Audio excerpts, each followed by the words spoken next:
আসসালামু আলাইকুম এভরিওয়ান। হাজির হলাম একটি অসম্ভব মজাদার রেসিপি নিয়ে, ডিমের চপ রেসিপি। ভিডিওটি শেষ পর্যন্ত দেখতে থাকুন। তো মূল রেসিপিতে যাওয়া যাক। এখন একটু বোল নিয়ে এখানে একে একে আমি 2টি ডিম দিয়ে দিব। তারপর এখানে কিছু পেঁয়াজ কুচি, মরিচ কুচি এবং ধনিয়া কুচি দিয়ে দিব এবং স্বাদ মতো এখানে একটু লবণ দিয়ে দেব। তারপর এটাকে একটা কাঁটা চামচের সাহায্যে এই যে এবারে ঝিকিমকি করে নেড়ে নিব। তারপর সুন্দর করে নাড়াবেন, কেননা লবণটা যেন চারপাশে ছড়িয়ে পড়ে। তারপর এটাকে আমি একটা আলাদা সাইডে রেখে দেব এবং আরেকটা বোল নিয়ে এখানে হাফ কাপ পরিমাণ আটা নিয়ে নিব।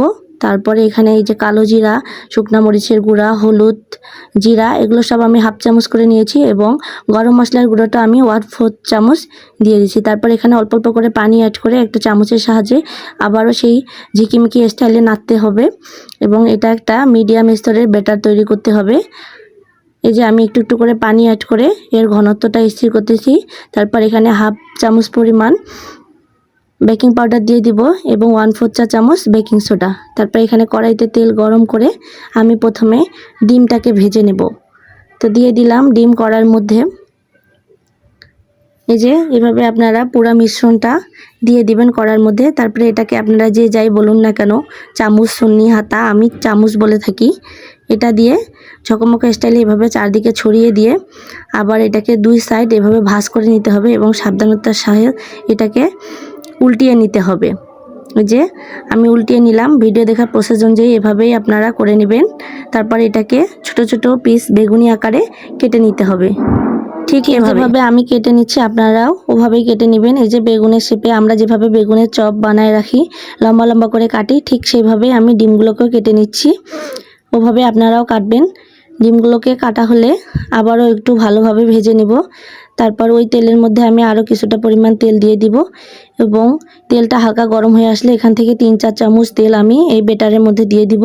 এই ভিডিওর এটাই হচ্ছে একটি গোপন টিপস।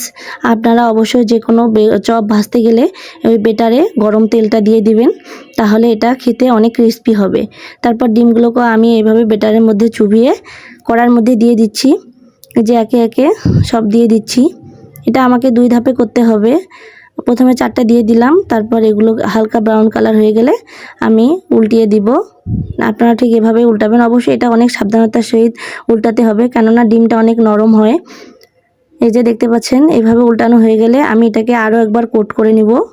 সেই ব্যাটারের মধ্যে আরেকবার কোট করে নিব। দুটাকে দিয়ে দুটা কড়ার অন্য পাশে সরাই নিলাম।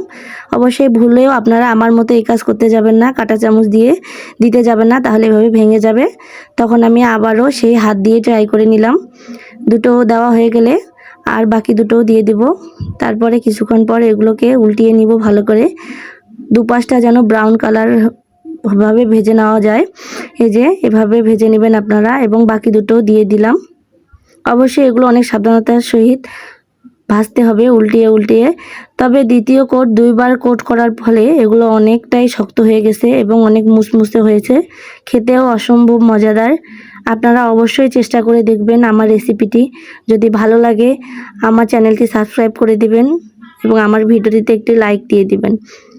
এই যে দেখতে পাচ্ছেন, পরেরগুলো আসলে আমার একটু ভেঙে গিয়েছে, তাই আমি ছোট ছোট করে দিয়েছি।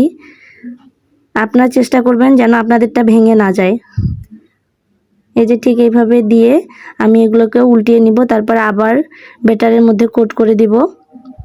আমি 2টো ডিমের জন্য হাফ কাপ পরিমাণ ময়দা নিয়েছি। আপনারাও চেষ্টা করবেন ঠিক হাফ কাপ পরিমাণ ময়দা নিতে, কেননা এর থেকে বেশি নিতে গেলে আপনাদের বেটার বেঁচে যাবে। দেখেন, আমার কিন্তু একটুও বেটার বাঁচেনি, অল্প একটু বেঁচে গেছে, এটা আমি উপরে উপরে দিয়ে দিয়েছি। তাই আপনারা চেষ্টা করবেন 2টো ডিমের জন্য অবশ্যই হাফ কাপ পরিমাণ ময়দা নিতে কিংবা আটা নিতে। এই যে আমি এগুলোকেও উল্টিয়ে ব্রাউন কালার করে ভেজে নিচ্ছি। তো রেডি হয়ে গেল আমার সেই অসম্ভব মজাদার ডিমের চপ রেসিপি। আপনারাও এভাবে ট্রাই করে দেখবেন, খেতে অসম্ভব মজা লাগে। আচ্ছা, সবাই ভালো থাকবেন, সুস্থ থাকবেন, আমার জন্য দোয়া করবেন এবং আমার চ্যানেলে যারা নতুন অবশ্যই আমার চ্যানেলটি সাবস্ক্রাইব করে দিয়ে আমার পাশে থাকবেন নিত্য নতুন ভিডিও দেখতে। সবাইকে অনুরোধ করা হলো। আল্লাহ হাফেজ।